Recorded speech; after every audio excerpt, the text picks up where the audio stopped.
जाना पड़ता था बांसुरी बजाना। मीरा और कृष्ण के बीच में 4500 वर्ष का अंतर है, 5000 साल का अंतर। फिर भी जब मीरा पुकारती तो कृष्ण को आके नाचना पड़ता था, उनकी श्रद्धा थी। तो मीरा जैसी श्रद्धा जैसे ही पैदा करेंगे वैसे ही दूरी सारी खत्म हो जाती है। There is no distance between master and disciple, there is only doubts. जो कमी है वो विश्वास की कमी है, क्राइसिस ऑफ फेथ, श्रद्धा की कमी है, कोई और कमी नहीं है। विश्वास श्रद्धा हो तो अभी उनसे दर्शन हो सकते हैं, सारी बातें हो सकती हैं। तो मैं प्रार्थना करूंगा कि आप गुरु के प्रति अपना विश्वास बढ़ाएं, श्रद्धा बढ़ाएं, और कहने से नहीं बढ़ेगा, मेरे कहने से नहीं बढ़ेगा, इसके लिए आपको साधना करनी है। साधना के लिए उस, मैं आखिरी शाम में से 2 बात आपसे और करना चाहूंगा। ओशो सन्यासी को क्या करना चाहिए? कई लोग उससे पूछते हैं क्या हमें करना चाहिए ताकि हमारी श्रद्धा बढ़े, हमारी साधना बढ़े, हमारे गुरु प्रेम बढ़े, हमारे अहंकार दूर हो, क्या करना चाहिए? तो ओशो ने जब से शिविर लेना शुरू किया है, 1964 से पहला शिविर लिया है और 73 के अक्टूबर में लास्ट शिविर लिया है। 9 साल उन्होंने खुद ही शिविर लिए हैं, सारे हिंदुस्तान में घूमे, करीब 20 शिविर हुए हैं 9 साल में। पहला शिविर हुआ है 1964 में राजस्थान में मुछला महावीर में, ओशो का पहला ध्यान शिविर, और अंतिम हुआ है 1973 के अक्टूबर में माउंट आबू में, तो ओशो ने खुद लिया है। उसके बाद ओशो ने कोई शिविर नहीं लिया। ये 20 शिविर में ओशो ने जो बोला है साधकों के लिए, तो ऐसे ही बोलते थे, हमारे साथ ऐसे ही बात करते थे, हम लोग उठ के प्रश्न करते थे, जवाब देते थे।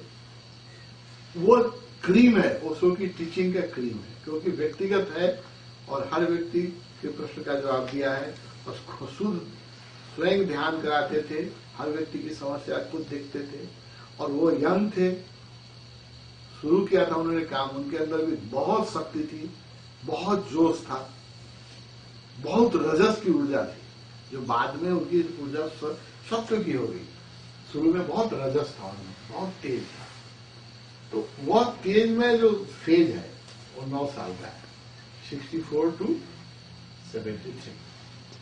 तो वह उसमें 20 शिविर हुए और प्रवचन तो बहुत रहे।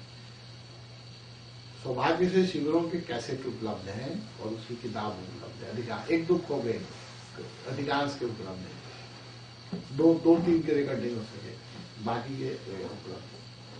तो मैं आपसे आग्रह करूंगा कि वह जो शिविरों के 16-17 शिविर के उपलब्ध है, 3 के नहीं सकते उपलब्ध, वो खो गए, नहीं रिकॉर्ड हो, तो उसको आप सुनिए या पढ़िए।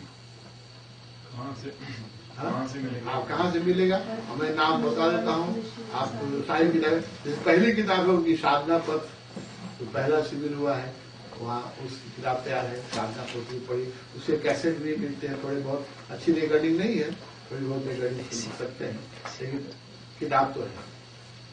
अंतर यात्रा है दूसरी किताब, है ना, शक्ति की खोज है, और सारे उपनिषद हैं जो उन्होंने माउंट आबू शिविर में बोले, ईशावासु, निर्वाण, कैवल्य, है ना, 10 उपनिषद बोले 10 शिविर में, 10 उपनिषद हैं, और है ना, 10 उपनिषद हैं, और ये जो सत्य की खोज है, सारदायाम साधना शिविर के लेक्चर हैं, जिन खोजा।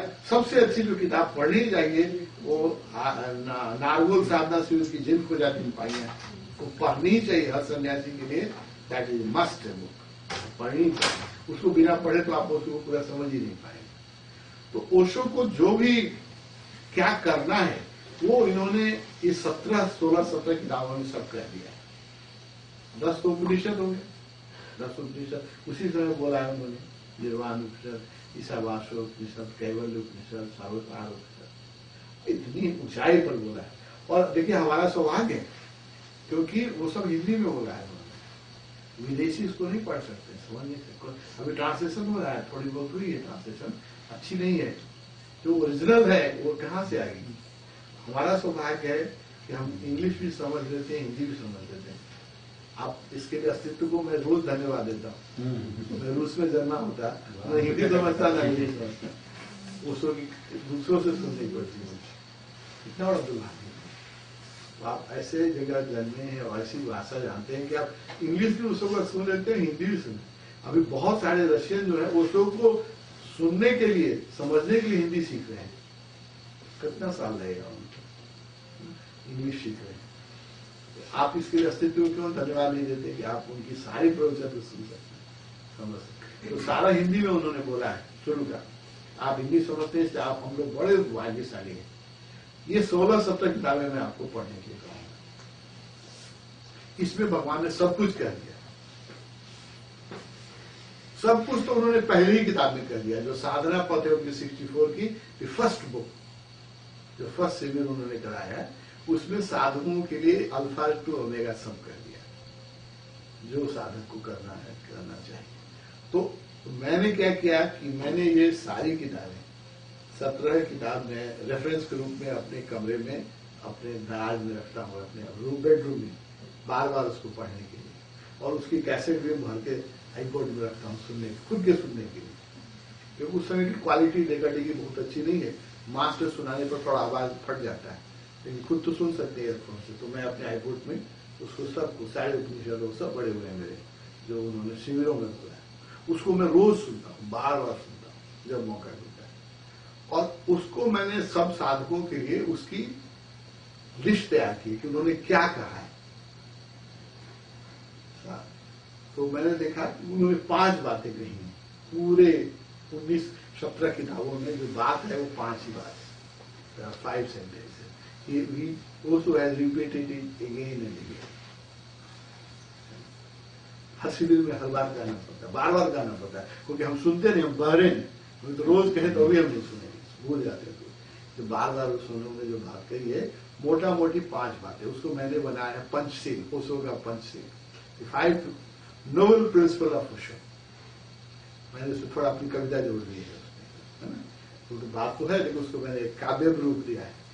5 noble truth of Osho, 5 noble message of, जो भी कही। जैसे वो बुद्ध का पंचशील था, 5 सिद्धांत, वैसे ओशो के पंचशील मैंने फॉर्मुलेट किया फॉर माई सेल्फ, अपने लिए किया था। बाद में मतलब बात होने लगी, मित्रों को मैंने बताया, मित्रों को बहुत अच्छा लगा। उन्होंने कहा नहीं, सबको बोलो, किताब इस पर लिखोगी, इस पर बोलोगी। और शिविरों में इस पर बोलने लगा। पहले मैंने अपने लिए जमा किया था, 17 किताब को अपने लिए पढ़ा था, उसकी मक्खन निकाली थी, क्या बात कर रहे हैं। तो उसका मक्खन क्या है? पहली बात जो उसको कहते हैं, वो मैं कहूँ, पहली बात कहते हैं शुद्धि, प्यूरिफिकेशन। आप पढ़ेंगे तो बार बार आएगा, शरीर शुद्धि, विचार शुद्धि, भाव शुद्धि, पुराने किताबों में पढ़ेंगे, फिर इसको बार बार बोलते हैं, है ना। शरीर शुद्धि, विचार शुद्धि, भाव शुद्धि, प्यूरिफिकेशन।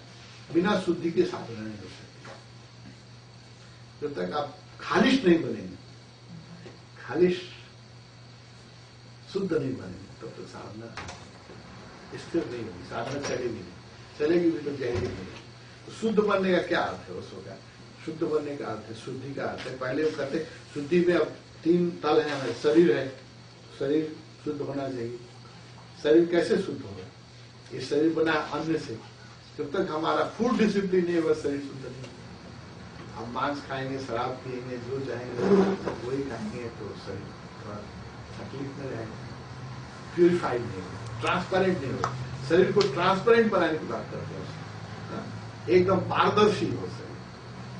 वो कहते हैं जब शरीर पारदर्शी होगा तो तुम्हारे अंतरात्मा तुम्हें दिखेगी। Then you will be able to see the inner body, the thick body. तो शरीर शुद्ध हो तब शांत होगा और तब शून्य होगा, और जब शून्य होगा तो अंदर का शरीर दिखेगा, प्राण शरीर दिखना शुरू हो जाएगा। तो शुद्धि के लिए उन्होंने क्या कहा कि शरीर शुद्धि के लिए, शरीर के लिए क्या क्या आवश्यक है, उसको शुद्ध करो, प्यूरिफाई करो। शुरू में बहुत बोलते हैं, अन्न को प्यूरिफाई करो, वेजिटेरियन बनो, शाकाहारी बनो। कोई भी लागू पदार्थ जो है वो शरीर के लिए ठीक नहीं है। तो नार्कोटिक्स और किसी भी हैबिट फॉर्मिंग चीज, सिगरेट है, या जर्दा है, या शराब है, जो आदत बनाती है, तुम्हें गुलाम बनाती है, तो उससे बचो। नार्कोटिक्स किसी भी तरह से, नशे से। क्योंकि एक नकली बेहोशी पैदा करती है नशा, और हमें होश की यात्रा करती है, तो होश के मार्ग पर बाधा है। तो जितना हो सके, और पश्चिम में अगर मैं कहूँ कि पूरा शराब न पियो तो शायद बड़ा कठिन हो, लेकिन जितना कम कर सके, जितना कम से कम कर सके उतना अच्छा, उतना शरीर फिट हो, जितना वेजिटेरियन हो सके। अब रूस में अगर या फ्रांस में अगर कहें वेजिटेरियन तो उठ के ही चले जाते हैं, मीटिंग में नहीं पड़ता, मुझे कहना पड़ता है वहाँ कि आप मछली खा सकते हो, उनको थोड़ा रिलैक्सेशन देना पड़ता है ना, आप मछली खा सकते हैं, मीट मत खाइए, अंडे चाहे तो खा सकते हैं। पहले सीरीज में, दूसरे सीरीज में जब आता हूँ तो कहता हूँ भाई आप मीट छोड़ा, जहाँ मीट छोड़ दिया मछली और अंडे खाते हैं, उनके आप मछली भी छोड़ दो, सिर्फ अंडे खाओ। उनका विश्वास पड़ता है, तो बचपन से मीट खाए उनके लिए मीट छोड़ना बड़ा कठिन है, साइबेरिया में रहते हैं उनके बड़ा कठिन। तो फूड इज ए हैबिट, बहुत मुश्किल है, तो उनको ऐसे करना पड़ता है, धीरे धीरे छोड़ाना पड़ता है। तो अंडे भी कम करते, हफ्ते में एक दिन खाओ, तो धीरे धीरे प्यूरिफाई करना। कहने का मतलब है कि पहला जो है शरीर शुद्धि, और शरीर अन्न से बना है, अन्नमय कोश है, food purification is must. You have to be discriminative, what to eat, what not to eat. You can not eat everything available. वैसी चीज खाइए जो साधना में शरीर, बस मोटा मोटी में कहूंगा, आप डिटेल खुद कर लें। उसके बाद शरीर के लिए क्या है, आहार के बाद दूसरा है निद्रा, sleep. You must have good quality of sleep, 7 hours. 7 hours of sleep and quality of sleep. मतलब अच्छी नींद आनी चाहिए, करवट बदलते हुए 8 घंटे में बैठे रहे उनसे मजा नहीं। क्वालिटी ऑफ स्लीप ऐसी होनी चाहिए कि जैसे कल स्वामी जी आज वो पड़े और चादर भी नहीं हो रहा, उनको होश ही नहीं, खाट पर जैसे जिस पोज में रात में 11 बजे गए थे, सुबह 7 बजे उनको उठाना पड़ा उसी पोज में। ऐसी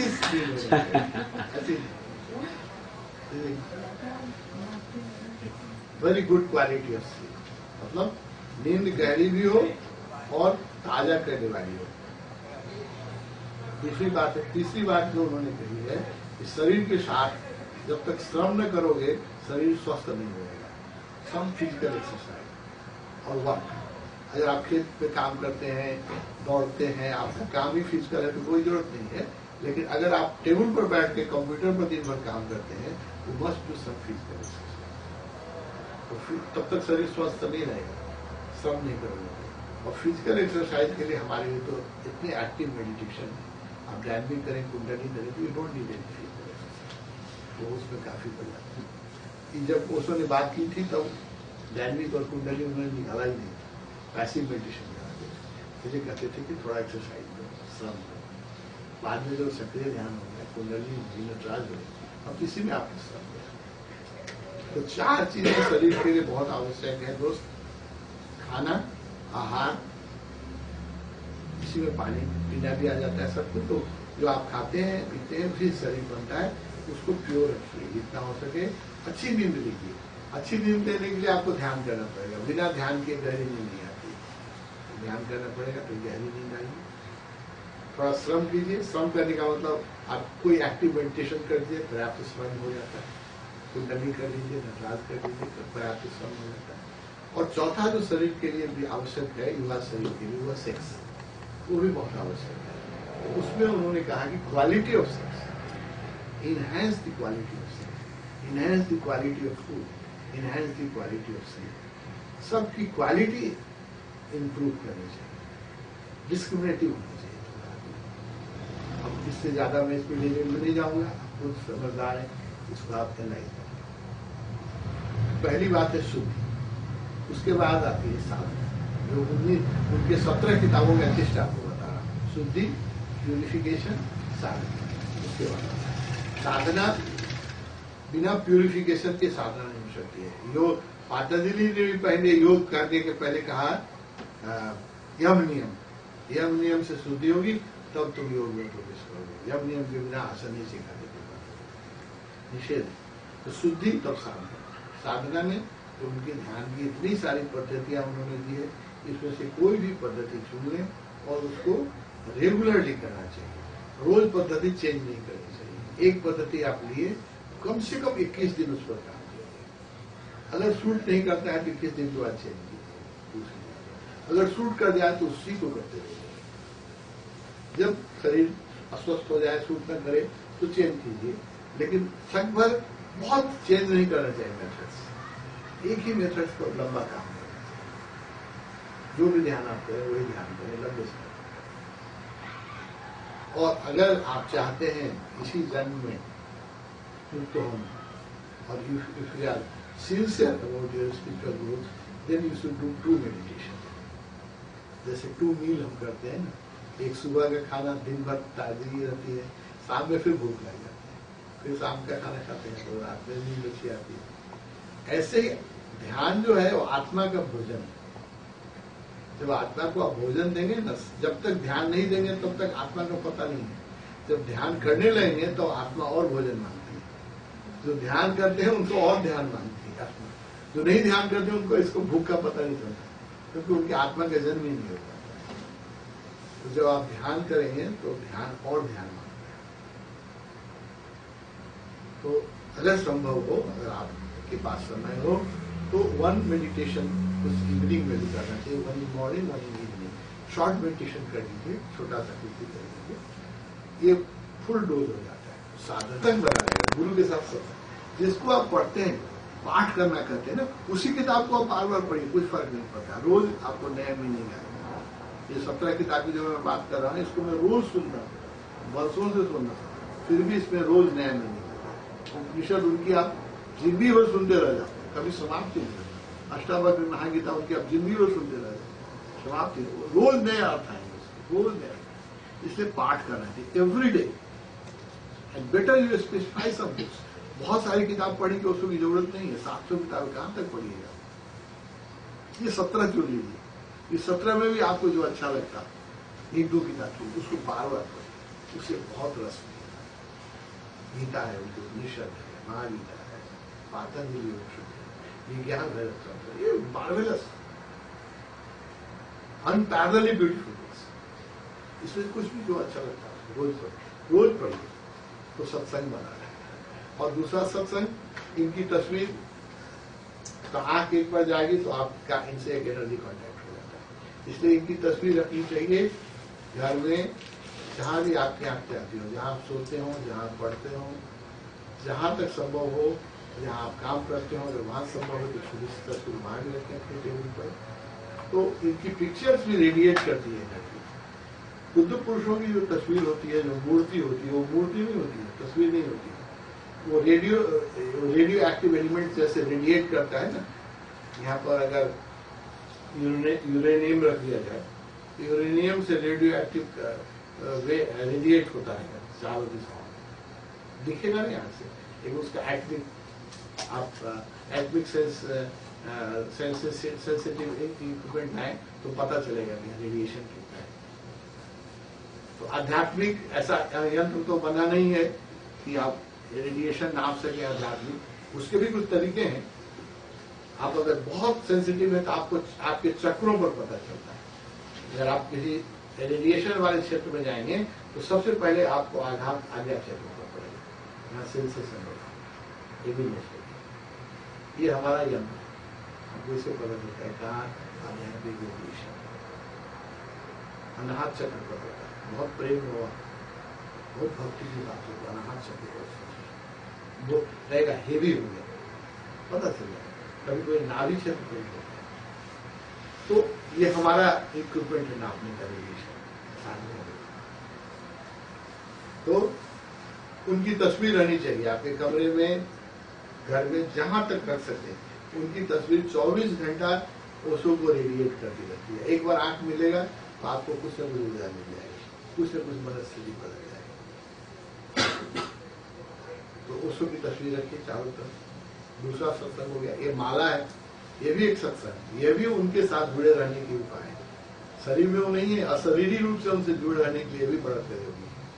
माला पानी रहिए, अंदर पानी, बाहर कोई डिस्टर्ब करता अंदर पानी, लेकिन माला रखिए जब तक संभव हो तब तक। तो इससे सत्संग बना रहेगा। And seek good company. जो साधक है उनके साथ समय बिताइए, गैर साधकों के साथ जितना कम समय बिताइए उतना अच्छा। व्यवसाय में तो बिताना पड़ेगा, उसमें आप करेंगे क्या, लेकिन थोड़ा समय साधुओं के साथ बिताना, इसलिए मैं सेंटर कर रहा हूँ। सेंटर मिलेंगे सब, हफ्ते में एक दिन भी मिलेंगे तो साधुओं के साथ थोड़ी बातचीत होगी। तो उससे क्या होता है ना, संसार जो जहर दे देता है, एक गुरु नेपाल में शिवपुरी बाबा वो कहते थे, देखो गुरु और शिष्य का ऐसा ही है, सांप और नेवला है। तुम लोग जो हो सांप से लड़ते हो, मतलब संसार, तुम नेवला हो और संसार में गुजरना पड़ता है, तो संसार में तो बहुत जहर है, बहुत वासना है, बहुत कामनाएं हैं, तो उससे तुम लोग लड़ते हो। सांप तो काटता है, क्योंकि नेवला जो सांप से लड़ता है तो देखोगे बीच बीच में जो उसके शरीर में सांप बहुत जहर दे देता है तो भागता है। तो भाग करके जंगल में उसको पता है घास में एक तरह की घास होती है, खाने से वो विक्स जो है मिलाई जाता है, वो नेवला को पता है, तो दौड़ के आता है, वो घास को खा लेता है। वो एंटी ऑक्सीडेंट है, वो उसके जहर को न्यूट्राइज कर, उसको पता है। और जब जहर न्यूट्राइज होता है फिर आगे लगता है सांप, फिर लगता है, फिर सांप टाड़ता है, फिर भागता है। बोले गुरु के साथ ऐसे ही शिष्य को रखना चाहिए। तुम लोग संसार में रहोगे, तुम्हें संसार का सांप काटेगा ही काटेगा, जहर लगेगा ही। तो जब बहुत जहरीले हो जाओ तो मेरे पास भागो, कुछ दिन मेरे पास रहो, 1-2-4 दिन रहो, सत्संग को 2 घंटे बैठो, फिर तुम्हारा विष निकाल दोगे, फिर जाओ, फिर लड़ो संसार। तो ये सत्संग, मतलब संसार में तो थोड़ी गंदगी हमको मिलेगी ही मिलेगी, इसको धोने के लिए साधुओं की संगत करते रहे, जितना हो सके साधु संगत। तो ये तीसरी बात मैंने बताई, शुद्धि, साधना, सत्संग। अब चौथी बात बताऊंगा, 5 बातें उसने कही है, वो है संस्कार, हैबिट्स। तो आपको कुछ हैबिट डेवलप करने पड़ेगा, संस्कार डेवलप करने पड़ेगा, संन्यास को आगे बढ़ाना पड़ेगा। तो पहला संस्कार जो देते हैं वो कहते हैं कि वर्तमान में जीना सीखो, live in moment, moment to moment. अतीत की चिंता मत करो, भविष्य की चिंता मत करो, अभी वर्तमान में जियो। उसको कि आप 17 किताब पढ़ेंगे, सब में ये बात है, बार बार पुराने दिनों में, प्रवचन में, हर शिविर में कहते, लिव मोमेंट, वर्तमान में। दूसरी बात कहते थे, don't be serious, be sincere in undertaking, but don't be serious. गंभीर मत बनना, प्रफुल्लित रहना, लेकिन जिम्मेवार रहना। Be sincere but don't be serious. Seriousness एक डिजीज, गंभीरता जो है एक रोग है। तीसरा वो कहते हैं, गिविंग इज विल। संसार में जो दोगे वो लौट के आ जाएगा, क्रोध दोगे क्रोध लौट के आएगा, प्रेम दोगे प्रेम लौट के आएगा। इसलिए अच्छी चीजें लोगों को बांटो, तुम्हारे पास लौट के आएगा अनेक दिशाओं से। तो ये कुछ हैबिट्स की बात भगवान कर रहे हैं, उसको डेवलप करना पड़ेगा, है ना। जैसे ये आदत है हमारी अतीत की सोचते रहने की, भविष्य की कल्पना करने की, तो उसको आदत को तोड़ना होगा और मोमेंट टू मोमेंट जीना। एक चौथी बात जो बहुत इंपॉर्टेंट कहते थे, लिव अवेयरली, होशपूर्वक, बोधपूर्वक, जितना हो सके होश रखो, सबसे इंपॉर्टेंट। जो भी काम करो होश से करो, बोलो भी तो होश से, खाओ भी तो होश से। तो ये थोड़ी सी बातें हैं जो उन्होंने बार बार रिपीट किया, ये संस्कार, ये है। और अंतिम बात है समाधि। समाधि का मतलब है अपने को रूपांतरित करना, ट्रांसफॉर्म करना। उसके लिए पहले इच्छा होनी चाहिए। जब तक गहरी अभिप्सा नहीं होगी, ट्रांसफॉर्मेशन होगा। गहरी प्यास होनी चाहिए समाधि के लिए, और प्यास हो तो आप रास्ता निकाल देंगे। प्यास कैसे पैदा हो, इसके लिए भी सत्संग प्यास पैदा करेगा। और थोड़ा रिट्रीट की बात उसको करते रहे, पुरानी प्रवचन पड़ेगा। वो कहते थे कि कभी आप एकांत में चल जाओ, ऐसी जगह जहाँ लोग तुम्हें डिस्टर्ब न करें, और वहाँ 2-4 दिन, 5 दिन, 10 दिन जितना अपने साथ जी सकते हो, और जितना मौन में रह सकते। शुरू के दिनों में तो उसने संन्यास शुरू करते समय एक शर्त लगाई थी कि मेरे हर सन्यासी को 21 दिन का मौन करना। बाद में उन्होंने इसे रिलैक्स कर दिया, हम लोग कर चुके हैं, पुराने लोग को सब कराया 21 दिन अवेलेबल मौन। क्योंकि अपने साथ आप जिएंगे तो आपको बहुत सारे इंसाइट्स मिलेंगे। जब आप लोगों के साथ व्यवहार करते हैं तो आप बेहोश हो जाते हैं। जब आप लोगों से मुक्त होकर एकांत में मौन अपने साथ रहेंगे तो आपको जगत के बड़े रहस्य खुलने शुरू हो जाते हैं। परमात्मा का जो भाषा है वो मौन है, लोक व्यवहार की भाषा शब्द है। शब्द जब तक बंद नहीं होंगे परमात्मा की धन सुने नहीं। मौन बहुत आवश्यक है। तो बीच बीच में चिट करना चाहिए, एकांत में चल जाइए, मौन रहिए कुछ देर, कम बोलिए, तो आपको परमात्मा मिलेगा। जब आप पूरी तरह मौन हो जाएंगे तो सारा अस्तित्व आपसे दूर हो जाएगा। But that is fix in language of silence unless you are silent you will not be able मौन बहुत आवश्यक। ये 5 बातें आपसे कहेंगे, आपको ज्यादा समय नहीं होगा। ये 5 बातों पर ध्यान दीजिएगा। साधना, सत्संग, संस्कार और समाधि, ये पंचशील में करता है इसको। 5 नोबल प्रिंसिपल ऑफ लाइफ। आप 17 किताबों से भी पढ़े, इसमें ये 5 बात बार बार ये जिस्ट है। अगर हम लोग इस 5 बात का भी ध्यान रखें और अपने जीवन में इसको उतारने की चेष्टा करें तो हमारा यह जन्म धन्य हो जाएगा और हमें अनेक जन्म लेने की जरूरत न होगी। और जब तक हम जिएंगे खुद भी सुखी जिएंगे। यही जरूरी नहीं कि मुक्त हो जाए, बल्कि इस जीवन में भी आनंदित जीना। हम जब तक जिएंगे सुखी जिएंगे तो हमारे नजदीक जो आएगा उसको भी सुखी रहेगा। ये 5 प्रिंसिपल ध्यान दीजिएगा तो आपके जीवन में सुख की वर्षा हो जाएगी। ये हमारे संन्यास का फाउंडेशन। ये जितनी बातें आपसे कही, मैंने मेरी बातों को आपने बड़े धैर्य और बड़े प्रेम से सुना है। मैं अनुप्रेरित हूँ।